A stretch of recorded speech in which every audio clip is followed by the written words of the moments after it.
For centuries, the pop culture myth told us he traveled with a magical monkey and a pig god. A team of superheroes, fighting fire-breathing dragons. But the true story? The real journey to the West? He had no magic. No superhero squad.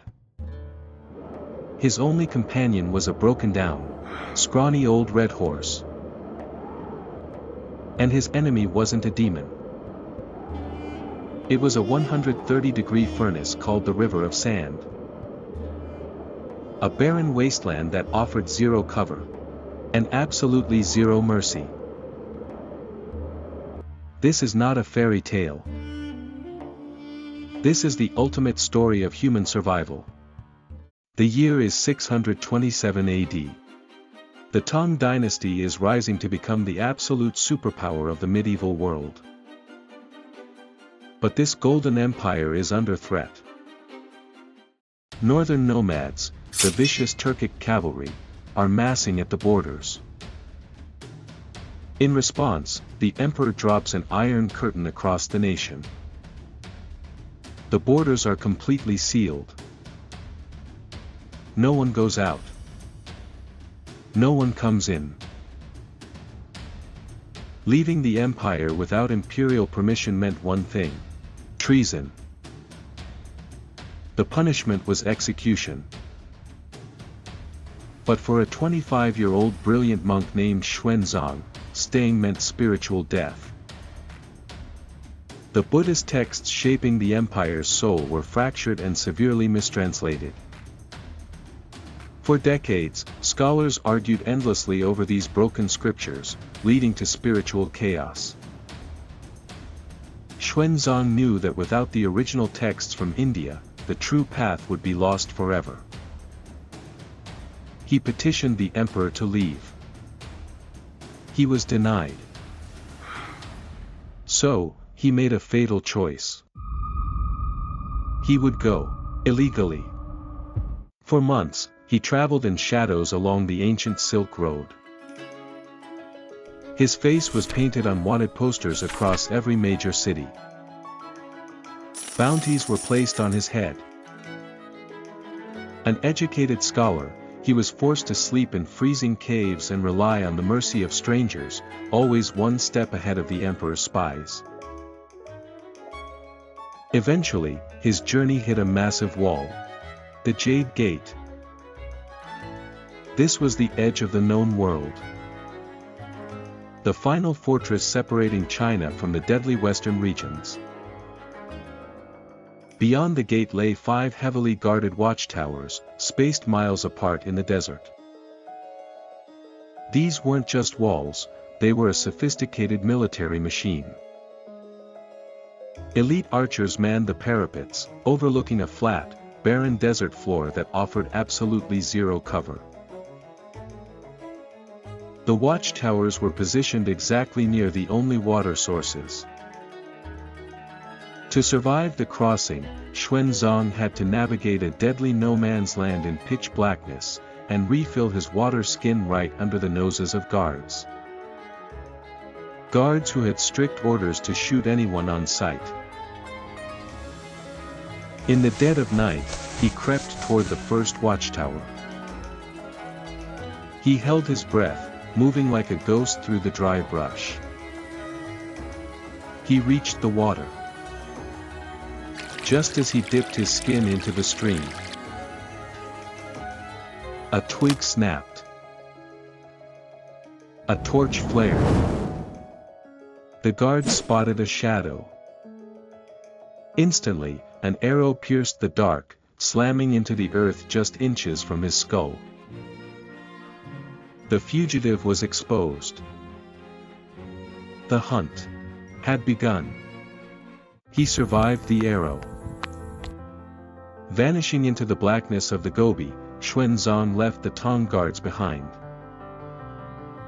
But he had just traded a human prison for a natural execution chamber. He had entered the Moheyan Desert, known ominously as the River of Sand. The myths say his journey to the west was blocked by shape-shifting demons and fire-breathing dragons. But the true monsters he faced were far more terrifying, because they were real. The monster was a 130-degree furnace with no water and no life. No birds above, no animals below. Just the bleached bones of those who tried to cross before him, acting as grim mile markers. Nature was the ultimate villain.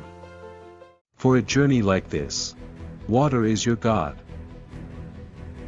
Xuanzang carried a massive leather water skin, heavy enough to keep him and his only companion, a scrawny, old red horse, alive for the crossing. But then, disaster struck. Exhausted and trembling from the heat, he went to take a drink. The heavy water skin slipped from his hands. It hit the ground. In seconds, gallons of precious, life-saving water vanished into the thirsty sand. It was a fatal mistake. Without water in the river of sand, you don't survive. You bake. What followed was a descent into pure agony. For 4 days and 5 nights, neither man nor horse had a single drop of water. As his organs began to shut down from extreme dehydration, his mind began to break. The legendary demons from the pop culture myth. This is where they were born. Not from magic, but from a dying man's hallucinations. In the howling sandstorms, he saw phantom armies marching, and terrifying shapes reaching for him. On the 5th night, completely broken, he collapsed in the sand. He closed his eyes, finally accepting death. But in the pop culture myth, the monk waits for a superhero to save him. The real Xuanzang. He had no superhero. He only had his faith, and an old horse. Suddenly, the horse raised its head. It caught a scent in the wind. Moisture. Against all biological logic, the monk forced himself to stand up. Miraculously surviving the desert, Xuanzang arrived at the wealthy oasis kingdom of Gaochan. But here, he didn't face nature's wrath. He faced the temptation of absolute power. The king was so obsessed with Xuanzang's brilliance that he refused to let him leave. He offered the monk a lifetime of luxury, gold, and the highest political rank to stay as his royal advisor. When Xuanzang declined, the king ordered him locked inside the palace. A golden cage. The monk's response: a brutal hunger strike. For 3 full days, he sat like a stone statue, refusing all food and water. He was willing to starve to death right on the palace floor rather than abandon his mission. Terrified of killing a holy man, the weeping king finally broke. He released him, and funded the next leg of his impossible journey. Now backed by a small caravan and guards, Xuanzang approached the foothills of the Tian Shan, the mountains of heaven. But trouble found them first. They were ambushed by ruthless bandits. While his merchants panicked and begged for their lives, the monk simply sat down, closed his eyes, and began to chant. His absolute absence of fear completely unnerved the killers. They looted the cargo, but left the men alive. Xuanzang had stared down human cruelty with pure calm. Yet, the real killer was waiting above the clouds. To cross into Central Asia, they had to navigate a mountain pass over 14,000 feet high. The air was so thin, men coughed up blood. Remember those mythical ice demons from the legends? This is the reality behind them.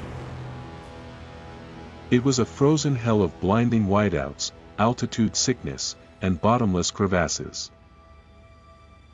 Every step was a gamble with death.